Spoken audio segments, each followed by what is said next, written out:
ॐ भूर्भुवः स्वः तत्सवितुर्वरेण्यं भर्गो देवस्य धीमहि धियो यो नः प्रचोदयात्।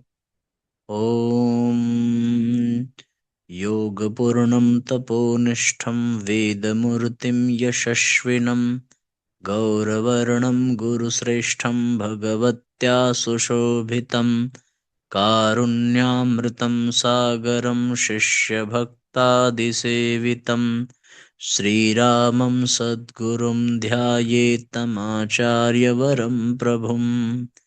ॐ सद्गुरुचरणकमलेभ्यो नमः।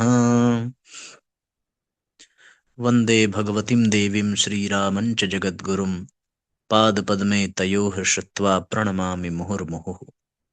परम पूज्य गुरुदेव परम वंदनीय माता जी के दिव्य संरक्षण में विराजमान ऑनलाइन दैनिक स्वाध्याय के आज के सत्र में आप सभी आत्मीय बंधुओं का बहुत बहुत स्वागत, बहुत बहुत अभिनंदन है साथियों।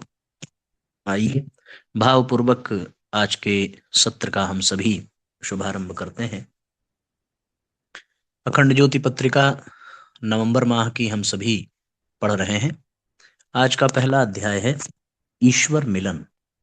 ध्यान पूर्वक सुनेंगे और साथियों अधिक से अधिक शेयर जरूर करेंगे।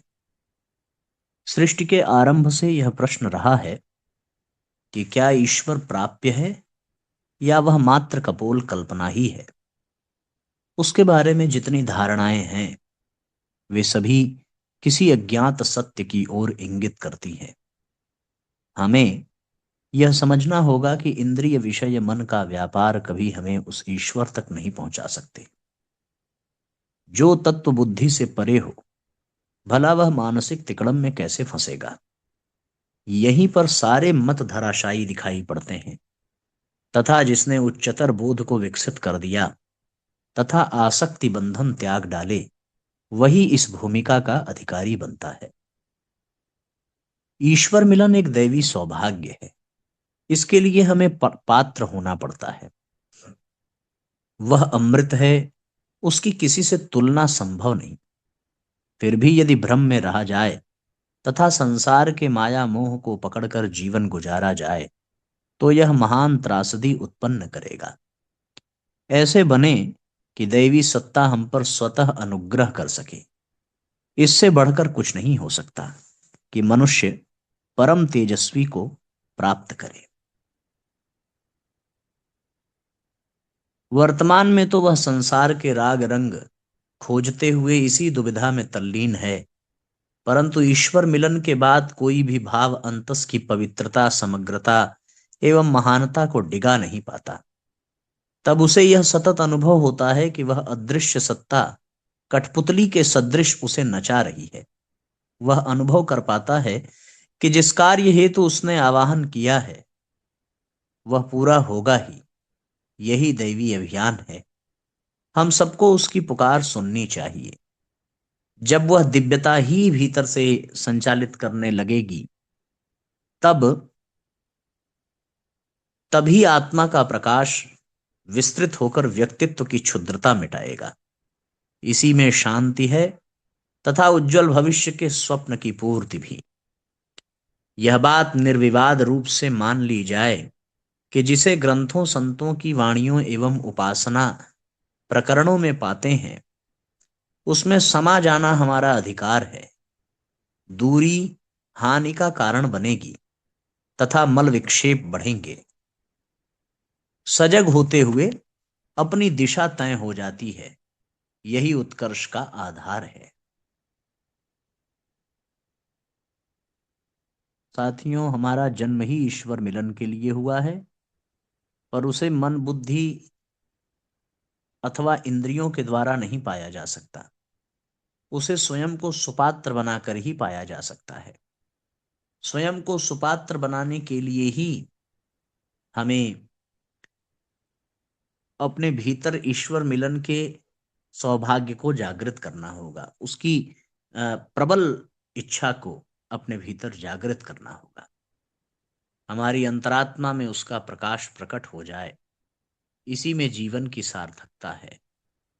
और उसके लिए हमें उसकी आवाज सुननी पड़ेगी, स्वयं को उसके हाथों में सौंपना होगा, अपने जीवन को उन्हीं के द्वारा संचालित करना होगा।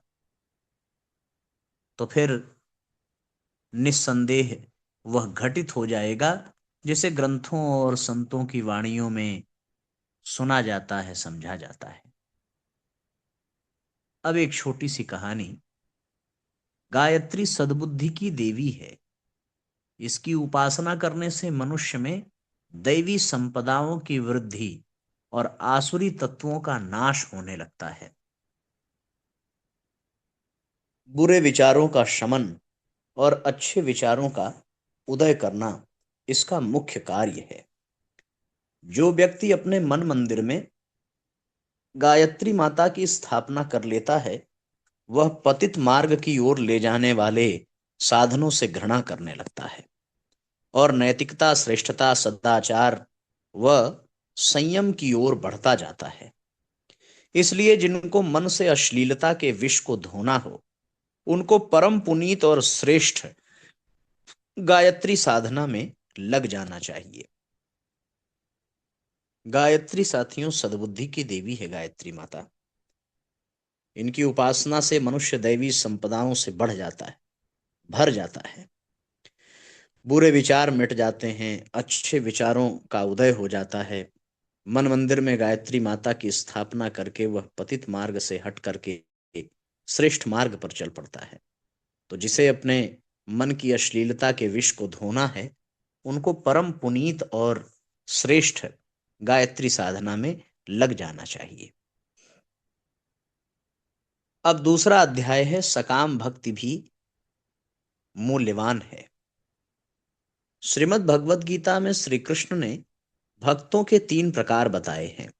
सकाम भक्ति करने वाला, निष्काम परंतु एकांगी भक्ति करने वाला और ज्ञानी अर्थात संपूर्ण भक्ति करने वाला। निष्काम परंतु एकांगी भक्ति करने वालों के भी 3 प्रकार हैं, आर्त, जिज्ञासु और अर्थार्थी, जिसे हम लोगों ने गीता में पढ़ा है 7वें अध्याय में। 7वें अध्याय का 16वां श्लोक है साथियों ये। चतुर्विधा माम भजन्ते जनाः सुकृतिनोर्जुन। ये 4 प्रकार के लोग हैं। कौन कौन? आर्त, जिज्ञासुरर्थार्थी, ज्ञानी च भरतर्षभ। तो ये निष्काम परंतु एकांगी भक्ति करने वाले 3 प्रकार के हैं, आर्त, जिज्ञासु और अर्थार्थी। भक्ति वृक्ष की ये शाखा प्रशाखाएं हैं। सकाम भक्ति करने वाले का क्या अर्थ है? कुछ इच्छाएं रखकर भगवान के पास जाने वाला। यह भक्ति भी निकृष्ट प्रकार की नहीं है। बहुत से लोग सार्वजनिक सेवा के क्षेत्र में इसीलिए जाते हैं ताकि उन्हें मान सम्मान मिले। हमें उन्हें मान देना चाहिए। ऐसा मान मिलते रहने से वे आगे सार्वजनिक सेवा में सुस्थिर हो जाएंगे। फिर उसी काम में उन्हें आनंद आने लगेगा। मान पाने की इच्छा का आखिर अर्थ क्या है? यही कि उस सम्मान से हमें विश्वास हो जाता है कि जो काम हम करते हैं वह उत्तम है।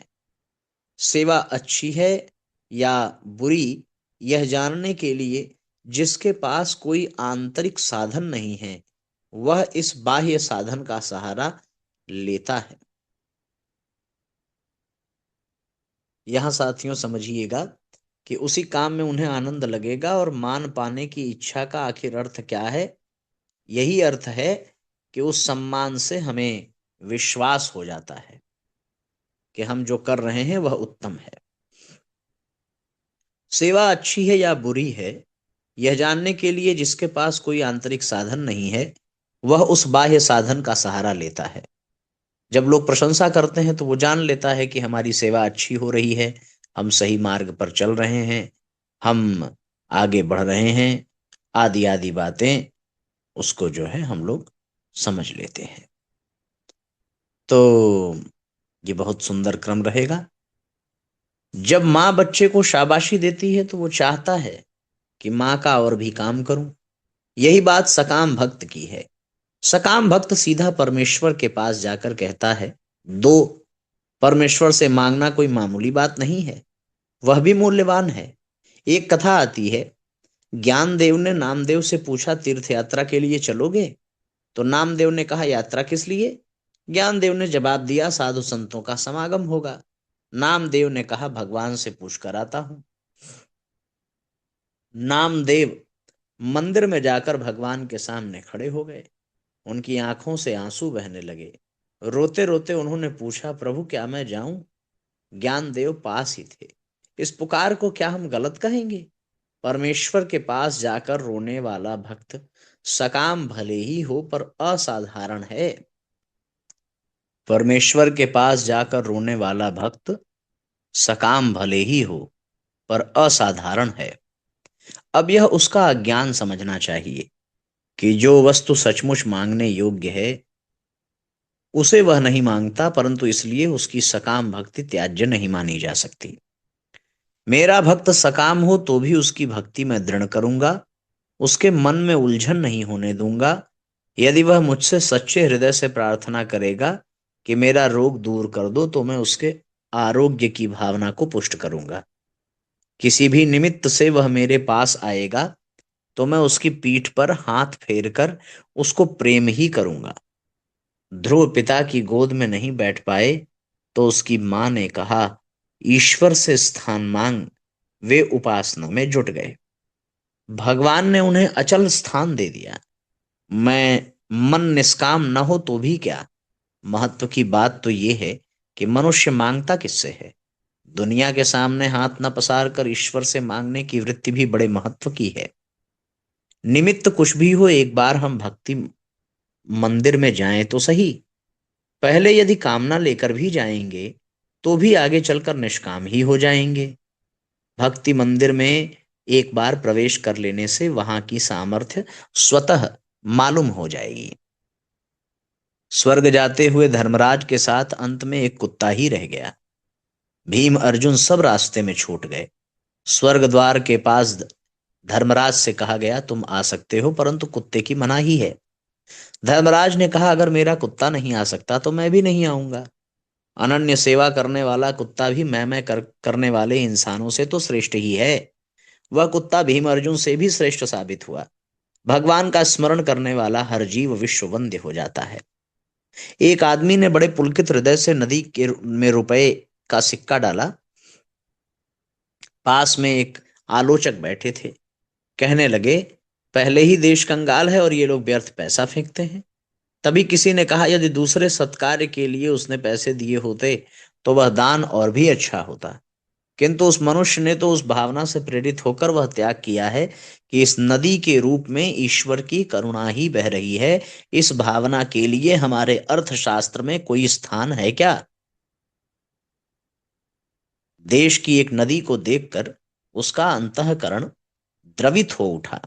देश की महान नदी को देखकर यदि यह भावना मन में जागती है तो अपनी सारी संपत्ति अर्पण कर दूं तो यह कितनी बड़ी देशभक्ति है। हम कहेंगे कि नदी का और परमेश्वर का क्या संबंध है? नदी है ऑक्सीजन और हाइड्रोजन। सूर्य है गैस की बत्ती का एक बड़ा सा नमूना।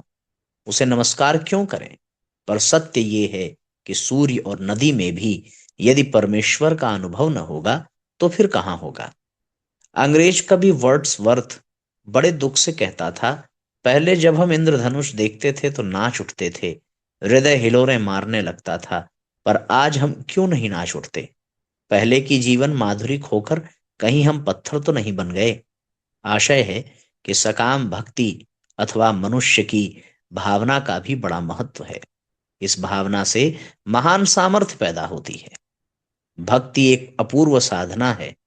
सकाम भक्ति ही बाद में क्रमशः निष्काम भक्ति और फिर पूर्ण भक्ति की ओर ले जाएगी। जब भाव पवित्र हो जाता है तो हृदय मंदिर में प्रतिष्ठित आत्मा का अनुभव होने लगता है, और यह दिव्य अनुभव जब हो जाता है तो मन की सारी इच्छाएं समाप्त हो जाती हैं। केवल आनंद ही शेष रह जाता है और सर्वस्व को आप्लावित कर देता है। इस तरीके से साथियों 2 अध्याय पूर्ण हुए।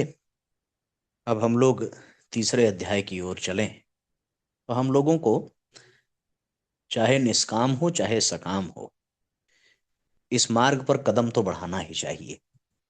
अंततो गत्वा व्यक्ति निष्काम हो ही जाता है। सकाम से ही शुरू करें, कोई कामना लेकर ही भगवान के पास जाएं और पूर्ण श्रद्धा पूर्ण निष्ठा के साथ जाएं। आइए अब आगे बढ़ते हैं। आत्मज्ञान मनुष्य के उत्थान का पथ। आत्मज्ञान का अर्थ है अपने आत्मपथ का ज्ञान, जिसे यह भी पता नहीं कि जो कुछ मैं करता हूं वह किस लिए करता हूं तथा किस प्रकार मैं अपने पथ को पहचान कर आगे बढ़ूं, वह सब कुछ जान जाए। जिस ज्ञान की चर्चा हो रही है वह साधारण नहीं, उसके जैसी दूसरी वस्तु मिलनी भी संभव नहीं। ज्ञान का एक आयाम भौतिक जगत से संबंधित है, तो दूसरा उसके व्यक्तित्व के आंतरिक आयाम आत्म चेतना की विस्तार प्रक्रिया से है। मनुष्य का चिंतन जब पदार्थ की श्रेणी से ऊपर उठ परमात्मा की दिव्य पुकार के अनुरूप ऊर्ध्वगामी हो उठता है, जब उसमें आत्म प्रेरणा अनुसार जीवन को नवनिर्मित कर विषय वासनाओं के त्याग एवं अपनी मनोभूमि के परिष्कार का उत्साह जन्मने लगता है, जब वह संकुचित दृष्टिकोण एवं आपाधापी से दूर कल्याण के मार्ग पर प्रवृत्त होता है, तब उसका स्वार्थ गलकर परमार्थ का चयन करता है। जब पाप और पतन उसके जीवन से चले जाते हैं, तब वह अपने वास्तविक स्वभाव में जा प्रतिष्ठित होता है।